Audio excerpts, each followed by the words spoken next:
Hello my champions, कैसे हो? जैसा कि केवाईसी सीरीज चल रही है उसमें मैंने आपको फर्स्ट ऑफ ऑल मैंने बताया था निरमा के बारे में, निरमा यूनिवर्सिटी के बारे में। एंड आज जो मैं आपको बताने वाला हूँ दैट इज द एमएसयू, जो वडोदरा में स्थित है। और आपको ही पता है थिंकोरा कहाँ है? वडोदरा में। विश्वम्बर सर कहाँ है? अभी वडोदरा में। सो एमएस यूनिवर्सिटी जो बीबीए भी करवाती है, एमबीए भी करवाती है, बट ये इंटीग्रेटेड प्रोग्राम नहीं करवाती, इंडिविजुअली रहता है। इसका मीन्स कि बीबीए आपको करना है तो एंट्रेंस एग्जाम देना पड़ेगा, एमबीए करना है तो आपको सीमेट के थ्रू जाना पड़ेगा। Is it clear? So MS university के बारे में आज जानते हैं। एमएस यूनिवर्सिटी में बीबीए कैसे होता है, एमबीए कैसे होता है, ये सब जानेंगे। ठीक है, सेशन स्टार्ट कर रहा हूँ। और आपको पता है कि थिंकोरा वडोदरा में है, तो आप ब्रांच आके भी ये सब सारी जानकारियां ले सकते हैं। Is it clear? नाउ आगे बढ़ते हैं। और उससे आगे बढ़ने से पहले एक खुशखबरी देने वाला हूं मैं आपको। खुशखबरी ये है कि मोस्ट ऑफ द स्टूडेंट जो एमबीए एस्पिरेंट है उनको पता है कि कौन सी फील्ड में जाना है। लाइक फाइनेंस में जाना है, मार्केटिंग में जाना है, ऑपरेशंस में जाना है, फील्ड पता है।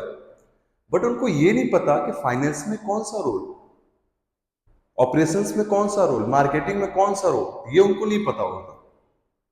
सो थिंकोरा एक नया सीरीज लेके आएगी जिसमें बताएगी कि फाइनेंस में आपके पास कौन सा रोल है, कॉलेज जो है वो किस फील्ड के लिए बेटर है। ये सब सारी चीजें आपको कहाँ पे मिलेगी? थिंकोरा के ऑफिशियल यूट्यूब चैनल पे। चलिए आगे बढ़ते हैं और देखते हैं एमएसयू के बारे में। So all about BBA MSU, that is the first. यदि मैं बात करूं तो फर्स्ट में आपने देख ही लिया इसके अबाउट के बारे में। About the university, about the university means MSU Baroda is a state government university Gujarat. कहाँ पे है? गुजरात में। और कहाँ? वडोदरा, गुजरात एंड वडोदरा में। And BBA is one of the most popular UG courses. Not only BBA, BCA is also. And आप चाहते हो कि लॉ करना, then there is also this two option for you, जो एमएसयू बेस्ट है अपने आप में। Is it clear? अब यदि मैं आगे बढ़ूं, आगे बढ़ने की यदि मैं बात करूं, तो आप यदि बीबीए करते तो उसकी एलिजिबिलिटी क्या है, उसकी एलिजिबिलिटी क्या है? एलिजिबिलिटी की यदि मैं बात करूं, वेट अ मिनट, मैं देखता हूं कलर कौन सा अच्छा चल रहा है। ठीक है, रेड चलता है। अच्छा, ओके, रेड। यदि मैं एलिजिबिलिटी की बात करूं आपके सामने, तो आपको 12th पास होना पड़ेगा। 45% मिनिमम कहाँ पे? थ्योरी सब्जेक्ट में। इंग्लिश कंपलसरी होनी चाहिए सब्जेक्ट कहाँ? 12th में। ये सब सब क्या है आपकी एलिजिबिलिटी। यदि मैं बात करूँ तो सिंपल सी बात है, ये सब चीजें जो है मैं आपको एक शॉर्टकट में बता दूं कि एलिजिबिलिटी का मतलब इतना है कि 12th में आपके थ्योरी सब्जेक्ट में 45% होनी चाहिए, first point. Second, English subject compulsory होना चाहिए। इतना ही है, आप एंट्रेंस एग्जाम दे सकते हो in short. Is it clear? अब यदि मैं आगे बढ़ूं आपके सामने एलिजिबिलिटी, तो एडमिशन प्रोसेस क्या होता है? तो एडमिशन प्रोसेस के जो होते हैं 4 स्टेज होते हैं। 4 स्टेज में यदि मैं बात करूं तो फर्स्ट स्टेज जो होता है that is the entrance exam. क्या होता है? एंट्रेंस एग्जाम, जो 100 मार्क्स के होते हैं। कितने मार्क्स के होते हैं? 100 मार्क्स के होते हैं। 100 क्वेश्चंस भी पूछे जाते हैं आपसे। और उसमें से जो क्वेश्चंस रहते हैं दैट इज इंग्लिश की यदि मैं बात करूं तो वो 20 क्वेश्चंस, अच्छा लिखा ही है। इंग्लिश की बात करूं 20 questions, data interpretation that is 20 question, analytical logical reasoning that is 20 question, general awareness 20 question, quantitative aptitude means math वो भी 20 questions, total 100 questions and 100 marks. And each question carries 1 marks and there is no negative. It's a plus point. There is entrance exam in India where the no negative. There are many entrance exam. But in Vadodara यदि मैं बात करूं तो एक MSU है जो क्या करती है, एंट्रेंस एग्जाम जब लेती है तो उसमें नेगेटिव नहीं रहता। बीबीए के लिए, बीसीए के लिए आप कर रहे हो तो नहीं है नेगेटिव, ये आपके लिए प्लस पॉइंट है। Is it clear? बट एक सबसे इंपॉर्टेंट पॉइंट कि आप एंट्रेंस में यदि आप 80 मार्क्स लाते हो आउट ऑफ 100, कितने लाते हो? 80 मार्क्स लाते हो आउट ऑफ 100, तो इसका आपको 60% ही लेगा, वो कंसीडर करता है। मींस आपको क्या बोलेगा, आपके 48 मार्क्स आए हैं आउट ऑफ 60, आउट ऑफ 60, क्योंकि एंट्रेंस एग्जाम को 60% ही कंसीडर करता है। कितना? 60% कंसीडर करता है। Is it clear? अब यदि मैं आगे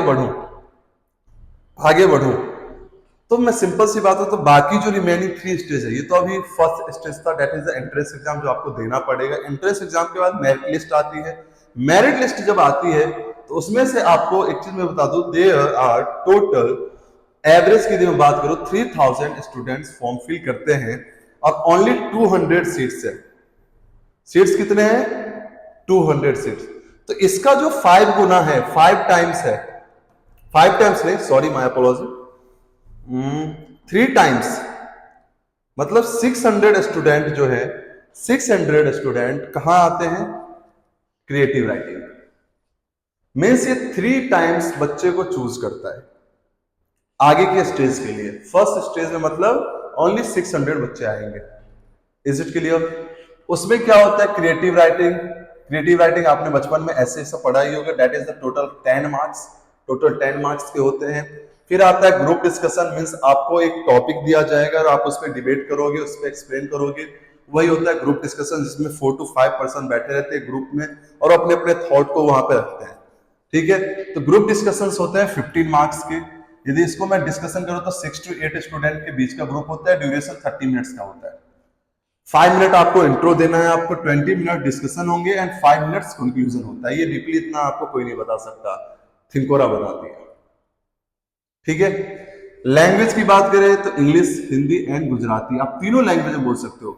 मोस्टली जो स्टूडेंट होते हैं उनके मन में ये डर रहता है कि अरे सर मुझे तो इंग्लिश नहीं आता तो क्या चलेगा।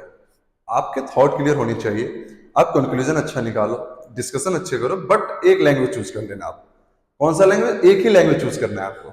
Is it clear? नेक्स्ट यदि मैं बात करूं तो जो मार्क्स जो डिसाइड होते हैं उसकी यदि मैं बात करूं, इसमें कितने हैं टोटल? 15 मार्क्स के। तो सबसे पहले आपका कम्युनिकेशन स्किल्स को 4 मार्क्स मिलता है। कंटेंट एंड क्लैरिटी को कितने मिलते हैं? 4 मार्क्स मिलते हैं। कंटेंट एंड क्लैरिटी को कितने मिलते हैं? 4 मार्क्स मिलते हैं। लीडरशिप मीन्स आप उस ग्रुप डिस्कशन में एज ए लीडर यदि निकलते हो तो आपको उसके कितने मार्क्स मिलेंगे? 4 मार्क्स। ओवरऑल जो इंप्रेशन होता है उसके कितने मार्क्स मिलते हैं? आपको 3 मार्क्स मिलते हैं। ठीक है, फिर इसके बाद होता है आपका इंटरव्यू। इंटरव्यू भी होता है टोटल 15 मार्क्स के। तो आप यदि देखोगे तो 60 जो था, 60 मार्क्स मैंने बताया था ना, 60% लेते हैं। लाइक यदि आपने 100 में से 80 मार्क्स लाया है तो 60 ये 10 मार्क्स क्रिएटिव, मैं ऐसे लिख देता हूं, entrance test, creative writing 10 marks, group discussion that is the 15 marks and that is one thing that is the personal interview, ये भी कितने का? 15 मार्क्स का। तो आप देखो टोटल कितने हो गए? 100 मार्क्स। और यहां से फाइनल मेरिट लिस्ट बनती है जिसके थ्रू आपका एडमिशन होता है। मींस आप एडमिशन यदि आप लोगे तो इस लिस्ट में यदि आपका नाम आएगा तो ही आपका एडमिशन होगा। क्लियर है? तो ये 4 स्टेज होते हैं एग्जाम के, ये 4 स्टेज होते हैं आपके एग्जाम के। अब यदि मैं बात करूं तो वही मैंने जो आपको समझाया था, 60% रिटन टेस्ट, एक्स्ट्रा पेपर मतलब creative writing, group discussion, personal interview, total all over कितने हो गए? 100 marks. Admission offered on the combined merit list. All over combine होता है मेरिट लिस्ट, तब जाके एडमिशन आपका होगा। Is it clear?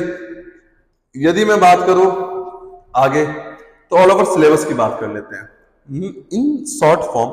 आप इसका स्क्रीनशॉट ले सकते हो और आप चाहते हो कि आपको ये पीडीएफ मिले, आप चाहते हो कि पीडीएफ लेना, तो आप मुझे मैसेज कर सकते हो थिंकोरा के कॉन्टैक्ट नंबर पे 812-812-5444। इस पे आप मैसेज करो और ऑल अबाउट बीबीएमएससी का पीडीएफ हम मांगो आपको मिल जाएगा। ठीक है, फिर और कोई भी इंक्वायरी चाहिए तो आप ले सकते हो। क्लियर है? एंट्रेंस एग्जाम की यदि बात करूं तो मैं आपको ये बता रहा था, मैं सिंपल सा ये बता रहा था आपको, 10th तक जो आपने पढ़ा है ना सेम, कुछ एक्स्ट्रा नहीं पढ़ना है, कुछ भी नहीं। 10th तक की जो सिलेबस है ना वही आपको आएगा, उससे एक्स्ट्रा कुछ नहीं आता। Is it clear? मींस जो आपने पार्ट ऑफ स्पीच पढ़ा होगा, वो क्या पढ़ा होगा, ग्रामर बेसिक पे वही आता है। जनरल अवेयरनेस में history, geography, polity, economics and that is current affair. Current affairs means कि आपके चारों तरफ क्या क्या चल रहे हैं वही आते हैं। क्लियर हो गया? लॉजिकल रीजनिंग मींस आप सिंपल सा बात, अल्फाबेट, एनालॉजी, क्लासिफिकेशन, ये सब आते हैं। क्वांट की बात करो तो 10th लेवल की जो मैथ होती है वहीं से आएगा ही आएगा, गारंटेड है। डीआई जो आप बचपन में बहुत पसंद करते थे कि लाइक एक डाटा दिया जाता था आपको और उस पर आप क्या करते थे? आंसर करते थे। उस टाइप के ही क्वेश्चंस यहाँ पे आते हैं। मीन्स ऑल ओवर यदि मैं सिलेबस की बात करूँ तो 10th तक जो आपने पढ़ा है वही आएगा आपके इस एंट्रेंस एग्जाम में। Is it clear? चलिए नेक्स्ट यदि मैं बात करूं टोटल सीट की, तो टोटल सीट बेटा 200 ही है, पहले 240 था, अब 200 है। अब जनरल फी क्या होता है, पेमेंट फी क्या होता है, स्पेशल पेमेंट फी क्या होता है, ये समझने वाली बात है। मैं आपको बताता हूं, जो 200 लिस्ट बनता है, 200 लिस्ट बनता है तो उसमें से 3 कैटेगरी में डिवाइड हो जाता है। वो कैसे होता है मैं बता देता हूं। लाइक 100% मैं मान लेता हूं, 100 नहीं, एमएससी क्या करती है, टॉप 1 से लेके 50 तक वो क्या करती है, फी कैटेगरी जनरल रखती है। लेट सपोज ऐसा होता है, लाइक उसने जनरल कैटेगरी में कितना 135 सीट रखा है ना, मींस 1 से लेके 135 सीट तक वाले, 135 रैंक वाले जो बच्चे होंगे वो कहां चले जाएंगे, जनरल में।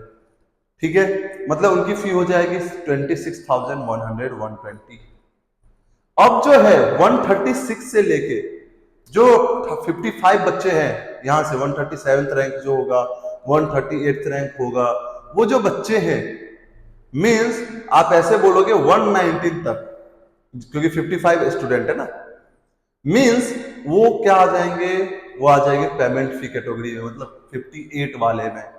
एंड जो रिमेनिंग जो बचते हैं वो कहां चले आते हैं, इस फी कैटेगरी में।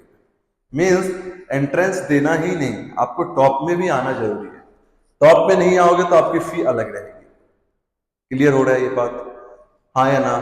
फाइनल एडमिशन की बात करें तो मेरिट लिस्ट आपको एमएसयू की ऑफिशियल वेबसाइट पे आ जाएगा। Admission is finally only after the document verification. Means कभी कभी क्या होता है, कुछ बच्चों का डॉक्यूमेंट वेरिफिकेशन नहीं हो पाता सही तरीके से, तो उनका एडमिशन नहीं लिया जाता। जब उनका एडमिशन नहीं लिया जाता तो क्या होते हैं, सेकेंड मेरिट लिस्ट आती है फाइनल वाली, जिसमें क्या होता है, कुछ बच्चे जो नीचे से, फॉर एग्जाम्पल टॉप 200 लेना है, तो जो 201 पे होगा, 201 पे होगा, तो मैं मान लेता हूं टॉप 200 में से 2 बच्चे नहीं हुए, तो 202 वाले जो बच्चे होंगे उनको यहाँ पे एडमिशन दे दिया जाता है, यहाँ पे उनको एडमिशन दे दिया जाता है। बट आप यदि एनआरआई से हो, आप यदि किससे हो, एनआरआई, तो आपकी जो फी होगी, थोड़ी देर के लिए लोड ले रहा है, तब तक मैं बता दे रहा हूँ, जो एनआरआई की जो फी होती है वो अलग ही होती है, उसमें आपको लगता है 1,20,000, वो क्या लगता है, 1,20,000। ओके, अब यदि मैं बात करूं, थोड़ा सा हैंग कर रहा है शायद, I don't know why, loading ले रहा है, ठीक है, हाँ हाँ 9। यदि मैं डॉक्यूमेंट की बात करूं तो 10th मार्कशीट, 12th का मार्कशीट आपको लगेगा, स्कूल लिविंग सर्टिफिकेट लगेगा, अटेम्प्ट सर्टिफिकेट लगेगा, ये सब जो भी है आप एक काम करो, स्क्रीनशॉट ले लो। बेटर ये रहेगा स्क्रीनशॉट ले लो, अदरवाइज आप मुझे मैसेज करो 8128125444 पे, मैं आपको पीडीएफ प्रोवाइड करवा दूंगा। क्लियर है? नेक्स्ट यदि मैं बात करूं, ये सब वही है, मैंने बोला था फी जो है किसके के लिए, एनआरआई के लिए, वो है। नेक्स्ट यदि मैं बात करूं तो बस ऑल ओवर यदि मैं बताऊं तो बीबीए की बात इतनी सी है। अब यदि एमबीए को लेके चलते हैं, कौन सा, एमबीए प्रोग्राम को लेके चलते हैं, तो इन शॉर्ट मैं आपको एक ही चीज समझा रहा हूं कि आपको सीमेट का एग्जाम देना पड़ेगा। किसका, सीमेट का एग्जाम देना पड़ेगा। सीमेट एग्जाम के थ्रू एसीपीसी एक लिस्ट निकालती है, एसीपीसी गुजरात के लिए है, वो लिस्ट निकालती है सीमेट के रिजल्ट को देख के, उस लिस्ट में आपका नाम आता है तो आप कॉलेज जो डिसाइड करोगे वो कॉलेज में आपको एडमिशन मिलेगा। तो एमएसयू भी यही प्रोसेस फॉलो करती है। Is it clear? सो आज हमने देख लिया कि बीबीए यदि एमएसयू से करना है तो क्या होगा। नेक्स्ट वाले वीडियो हम अच्छे से एमबीए एमएसयू से करना हो तो क्या क्या होता है वो चीज मैं आपको बताऊंगा। चलिए लेता हूं अलविदा, थैंक यू।